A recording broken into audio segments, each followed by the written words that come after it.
নমস্কাৰ। এটি ব্যতিক্ৰমী কবিতালৈ পুনৰ আপোনালোকৰ মাজলৈ আহিছোঁ। কবিতাটি পুৰুষ নামৰ গ্ৰন্থখনিৰ পৰা লোৱা হৈছে। কবিতাৰ শিৰোনাম সফল পুৰুষ চিকাৰ হ'ব পাৰে ব্যভিচাৰী নাৰীৰ কামনাৰ। সফল পুৰুষ চিকাৰ হ'ব পাৰে ব্যভিচাৰী নাৰীৰ কামনাৰ। পুৰুষৰ সফলতা কেতিয়াবা হৈ পৰে অভিশাপ। জালত বন্দী হৈ পৰে একাংশ পুৰুষ ব্যভিচাৰী নাৰীৰ কামনাৰ। ভুল নুবুজিব, পুৰুষৰ পুৰুষত্বৰ প্ৰতি তিলমানো মোহ নাই ব্যভিচাৰী নাৰীৰ। পুৰুষত্বৰ গইনালৈ ব্যভিচাৰী নাৰীয়ে হাত কৰিব খোজে পুৰুষৰ দুৰ্বলতা। হাতিয়াৰ হিচাপে লৈ সৌন্দৰ্যক। পুৰুষৰ মন যে সৌন্দৰ্য পিপাসু। আদিম কালৰে পৰাই সৌন্দৰ্য পিয়াসী পুৰুষক ব্যভিচাৰী নাৰীয়ে আমন্ত্ৰণ কৰিব পাৰে হোটেল, ঘৰ অথবা শয়ন কক্ষলৈ।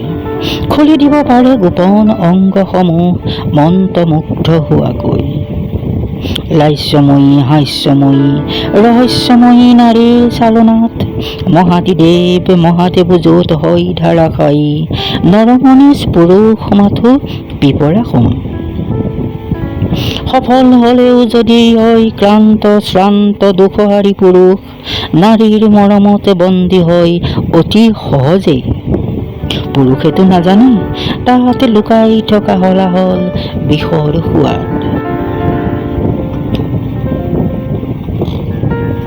ব্যভিচাৰী নাৰীৰ প্ৰেম সফল পুৰুষৰ যৌৱনত অথবা শৰীৰত নহয় পুৰুষৰ আত্মাত।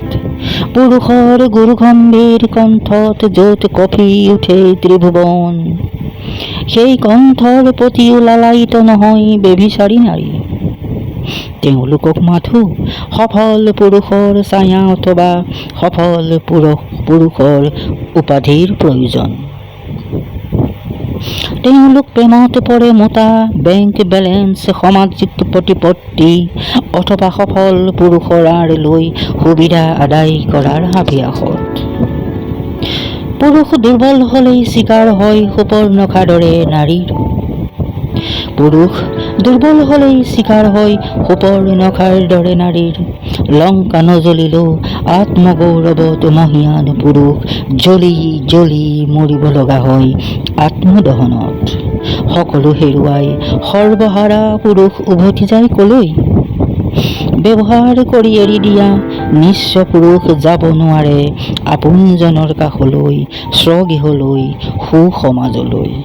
কিয়নো ব্যভিচাৰী নাৰীয়ে পুৰুষক পিন্ধাই দিয়ে লম্পটৰ অলংকাৰ।